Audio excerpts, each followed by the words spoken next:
नमस्कार दोस्तों, आज की वीडियो में हम चर्चा करेंगे भारतीय इतिहास के सामान्य अध्ययन के प्रश्नों पर जो आपकी आने वाली सभी परीक्षाओं के लिए बहुत ही महत्वपूर्ण है। तो आइए शुरू करते हैं आज की वीडियो। पहला प्रश्न है कि पानीपत का प्रथम युद्ध कब हुआ था। पानीपत का प्रथम युद्ध कब हुआ था? तो 21 अप्रैल 1526 को। 21 अप्रैल 1526 ईस्वी में पानीपत का प्रथम युद्ध लड़ा गया था। किस किस के बीच में हुआ था? पानीपत का प्रथम युद्ध किस किस के बीच में हुआ था? बाबर और इब्राहिम लोदी के बीच में। किसके बीच में हुआ था? बाबर और इब्राहिम लोदी। बाबर और इब्राहिम लोदी के मध्य हुआ था। पानीपत का प्रथम युद्ध कब लड़ा गया था? पानीपत का प्रथम युद्ध 21 अप्रैल 1526 ईस्वी को बाबर और इब्राहिम लोदी के मध्य लड़ा गया था। इस युद्ध में बाबर की विजय हुई थी और इब्राहिम लोदी युद्ध में मारा गया था। बाबर का दिल्ली और आगरा पर अधिकार हो गया और भारत में मुगल वंश की शासन की स्थापना हो गई थी। इस युद्ध के बाद, पानीपत के प्रथम युद्ध के बाद कब लड़ा गया था? 21 अप्रैल 1526। किस किस के मध्य लड़ा गया था? बाबर और इब्राहिम लोदी के मध्य। दूसरा प्रश्न, खानवा का युद्ध कब हुआ था? खानवा का युद्ध कब हुआ था? तो 17 मार्च 1527 में। 17 मार्च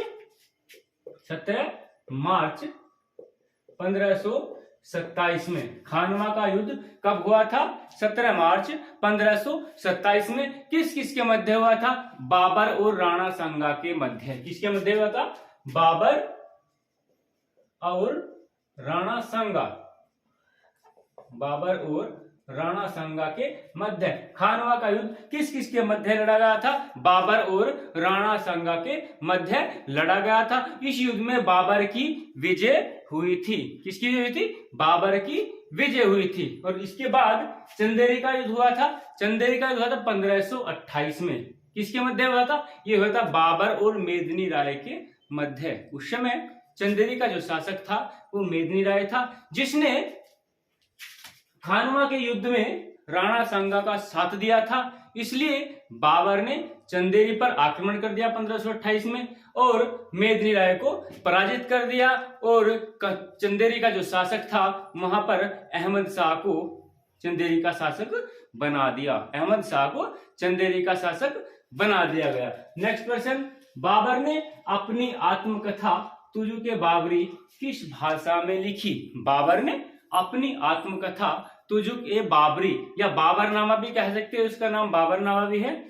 बाबरनामा के लेखक बाबर। बाबर की आत्मकथा है। बाबर ने अपनी आत्मकथा तुजुक-ए बाबरी किस भाषा में लिखी? तो लिखी गई थी तुर्की भाषा में। किस भाषा में?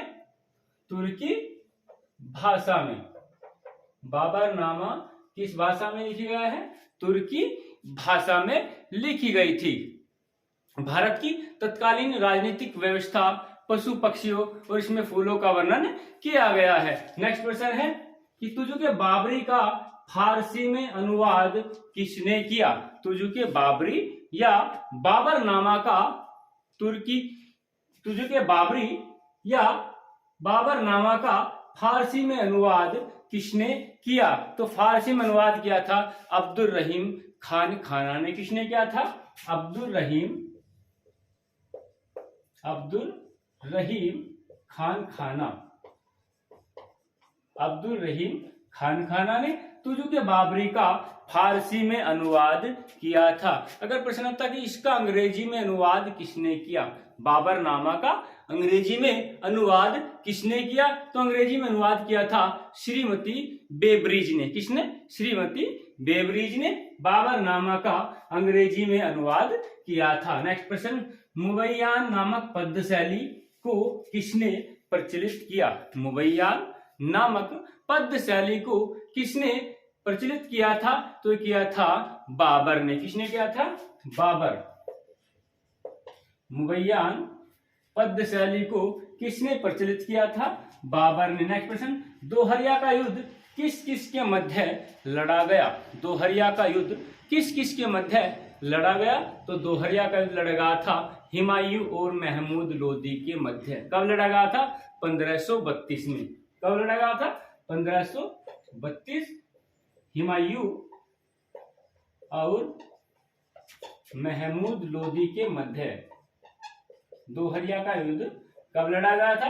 1532 में। किस किस के मध्य लड़ा गया था? हुमायूं और महमूद लोदी के मध्य। नेक्स्ट क्वेश्चन है कि चौसा का युद्ध किस किस के बीच हुआ था? चौसा का युद्ध किस किस के बीच हुआ था? तो चौसा का जो युद्ध हुआ था वो था हुमायूं और शेर खां के मध्य। किसके मध्य? हुमायूं और शेर खां के मध्य। हुमायूं और शेर खां के मध्य कब हुआ था? 1539 में। 1539 में चौसा का युद्ध किस किस के मध्य हुआ था? हुमायूं और शेर खां के मध्य। कब हुआ था? 1539 में। इस युद्ध में हुमायूं की पराजय हुई थी और वह बड़ी कठिनाई से एक भिश्ती की सहायता से गंगा पार करके आगरा पहुंचा था। इस युद्ध में किसकी पराजय हुई थी? हुमायूं की। और यह युद्ध से भागकर एक भिश्ती की सहायता से गंगा पार करके आगरा पहुंचा था। इसके बदले उसने इस सेवा के बदले, किस सेवा के बदले? उसे गंगा पार कराया था, तो इसके बदले उसने इस भिश्ती को एक दिन का बादशाह बनाया था। और चौसा के युद्ध के बाद शेर खां ने शेरशाह की उपाधि धारण की थी। किस युद्ध के बाद? चौसा के युद्ध के बाद शेर खां ने शेरशाह की उपाधि धारण की थी। एक बार फिर रिवाइज करें प्रश्नों को। पहला प्रश्न था पानीपत का प्रथम युद्ध कब लड़ा गया था?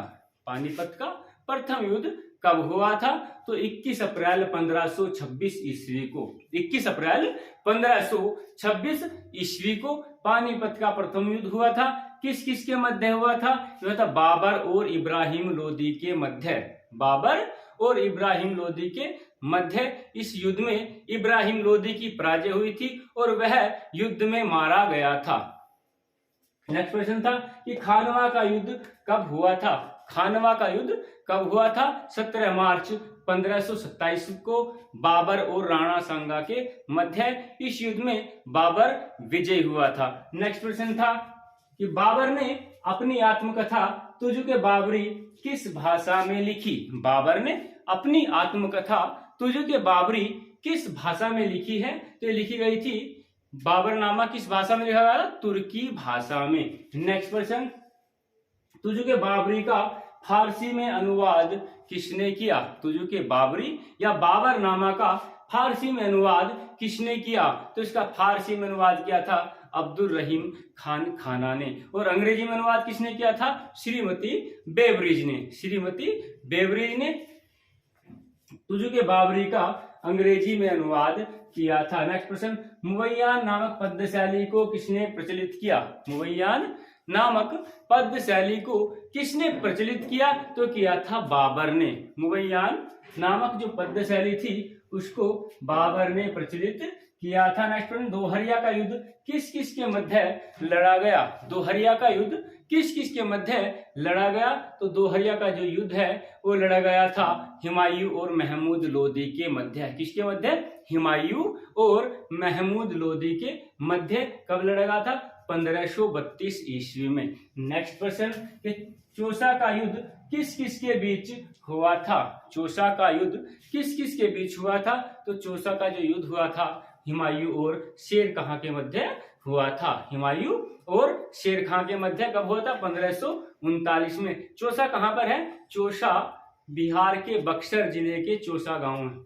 बिहार के बक्सर जिले के चौसा गांव के पास यह युद्ध लड़ा गया था 1539 में। और इस युद्ध में हुमायूं की पराजय हो गई थी और वह किसी तरह अपनी जान बचाकर युद्ध से भाग गया था। नेक्स्ट प्रश्न, चौसा के युद्ध के बाद ही शेर खां ने शेरशाह की उपाधि धारण की थी।